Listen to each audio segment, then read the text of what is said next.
I wasn't always so into drafting rookies in fantasy football, but then a few years back, I broke a rule. I drafted 2 running backs from the same team. Not always the best idea, but this time was different. It was 2017 and there was a ton of uncertainty in the New Orleans Saints backfield. Adrian Peterson had arrived in town, but I wasn't buying the hype. Instead, I took a shot on the other 2 guys, Mark Ingram and some rookie named Alvin Kamara. And 16 weeks later, when I wiped the floor with my opponent in the championship game, starting 2 top 12 ranked Saints running backs, I knew my opinion of rookies in fantasy football would never be the same. If you heard any of my previous videos on the Fantasy Football channel, you've probably heard me talking about my preference early in drafts to target players who are expected to match their previous year's production. But for rookies, that equation breaks down. There is no previous season production. So how can we determine if they're a good draft value or not? First, we can look at their college stats. Were they productive? Did they earn playing time at a young age? Did they earn targets on a large percentage of their team's pass attempts? Then, when it came time to do their athletic testing at the combine or at their school's pro day, how did their results compare to past prospects? After that, we can compile all those stats and metrics and compare it to other prospects' stats and metrics, especially the ones in the past. And we can ask ourselves, how did those prospects turn out? Of course, no 2 NFL athletes are the same. The situation an NFL player finds themselves drafted into really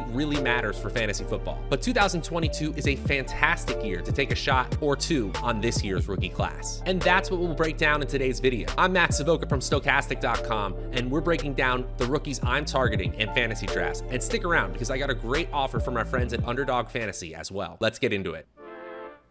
I'm always intrigued when, because of the situation they were drafted into, fantasy gamers are fading the first skill position player in the NFL draft. Look, I know it doesn't always work out. I remember Corey Davis going top 5 not too long ago, but teams are getting better at identifying premier talents who belong at the top of the NFL draft, not worse, which is part of why I'm so intrigued with the Jets drafting Garrett Wilson. Wilson has a ton of positive signs coming out of Ohio State. I mean, he was drafted 10th overall for a reason, but maybe most important was that he got on the field early. At a premier school like OSU, that really matters. And his freshman year production actually forced a player who we're going to talk about later, who was drafted in the first round as well, to transfer schools. In his final season, he saw nearly 21% of his team's targets, averaged 6.5 receptions per game, and scored more than 1 touchdown per game. Then he followed up that crazy production by running a 4.34 40 at the combine. His speed and burst metrics are off the charts, and he fits the profile of an immediate producer at the next level. I'm as big a fan of Elijah Moore as there is, and I know second-year quarterback Zach Wilson has not proven that he can support 2 fantasy-relevant receivers. So I'll definitely be recommending you take only one of Wilson or Moore. But if you're looking for upside, trying to find that next spike week producing trio, the young offense that could be the next Joe Burrow, Jamar Chase, and T. Higgins, it might just be Zach Wilson, Elijah Moore, and Garrett Wilson. Wilson could honestly be this offense's missing piece.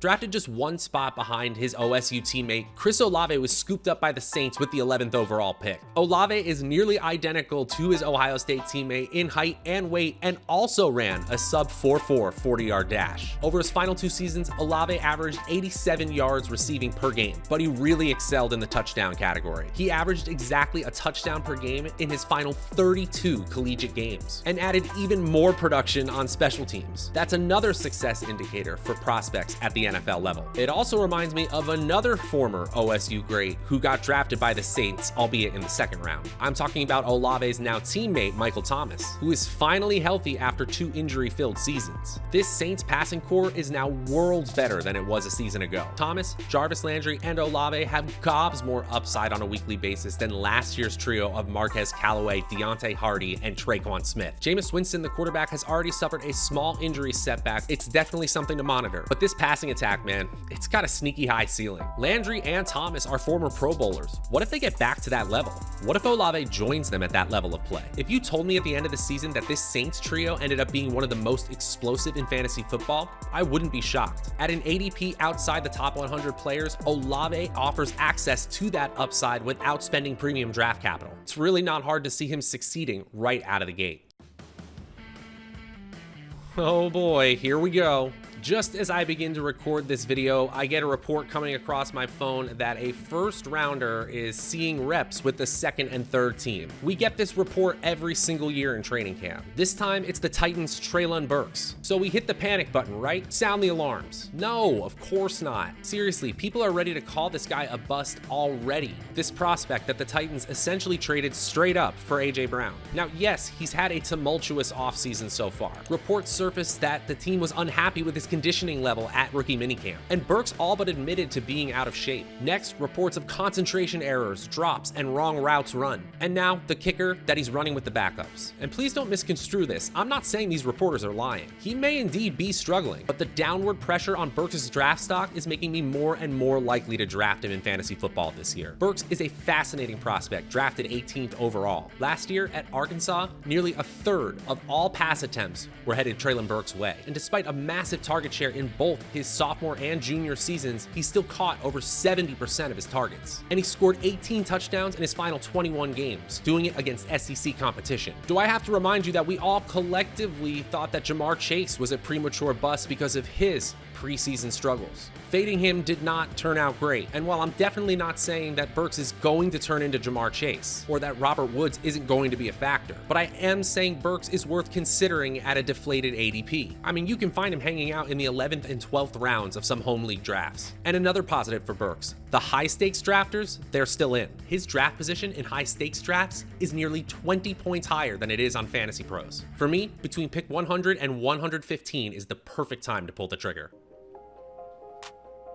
Rookie running backs in general are still undervalued by the fantasy football community. Every single year, in part due to injury turnover at the position, we find unheralded rookie running backs who become waiver wire darlings and in some cases, league winners. But this year is unique because we actually have two fantastic prospects who are being severely devalued due to their situations. Now, assessing situations for running backs in fantasy football is vitally important. Knowing which running backs are going to have a majority of the team's carries, targets, and goal line opportunities is our jobs as savvy fantasy football players. But folks, I'm here to tell you that very, very often, talent wins out. That's why you'll see me leaving most of my fantasy drafts with one, if not both, of Breece Hall and Kenneth Walker. Now, we've already broken down in previous videos why Breece Hall could be a breakout player this year and why you shouldn't be scared to draft him. But Walker, he's a more interesting player. He's typically going in the 8th or 9th round of most drafts. And despite second round draft capital, he's not getting hyped due to the expected limited nature of the Seahawks offense this year. He's also behind Rashad Penny on the depth chart. And Penny, finally healthy to his credit, was fantastic down the stretch in 2021. And we know if there's one coach known to be petty and arbitrary with his backfield touch distribution, it's Seahawks coach Pete Carroll. But I believe that Kenneth Walker is just one penny hamstring pull away from forcing Carroll's hand. Walker's prospect metrics comp,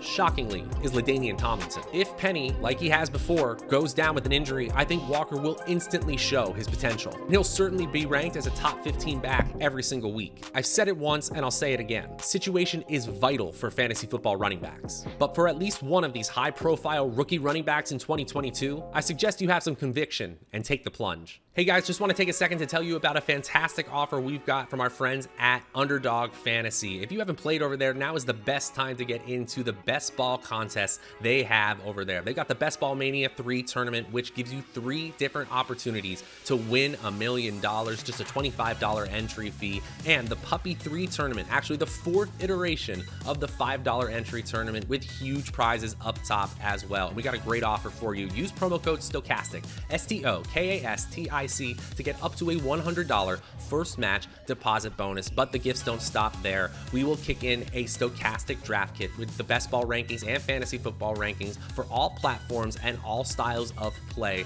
A $70 value, absolutely free. That's promo code Stokastic, Stokastic. Finally, let's talk about a prospect who, if it weren't for a late December injury, may have competed to be the top receiver taken in the 2022 NFL Draft. Jameson Williams may have had trouble getting on the field when he was at Ohio State. He can thank Garrett Wilson and Chris Olave for that. But he found his stride in a breakout 2021 season at Alabama. Williams, at just 20 years old, mind you, averaged a staggering 128 yards and a touchdown against tough SEC competition. And at 6'1", 180 pounds, has been clocked running a 4.3 flat 40-yard dash. Detroit moved up 20 spots in the NFL Draft to nab him. And I completely get it. Yes, he only has one season of production and then he got hurt. But putting up those kinds of weekly numbers at that that age against that competition should get everyone in the NFL excited. The upside is real, even with Jared Goff as his quarterback this year. For leagues with an IR spot, Jameson Williams is a must-draft player for me. I'm jumping 2 rounds ahead of his measly 156 overall ADP. Even if you don't have that IR spot, he's still a fantastic pick at his average draft position. If he fails, no problem. He was taken outside the top 150.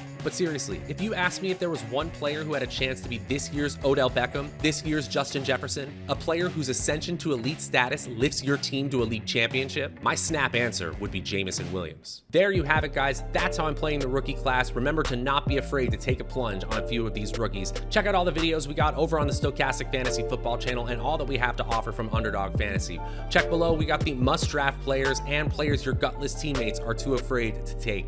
Until next time, I'm Matt Savoca from Stokastic.com. We'll see you guys later.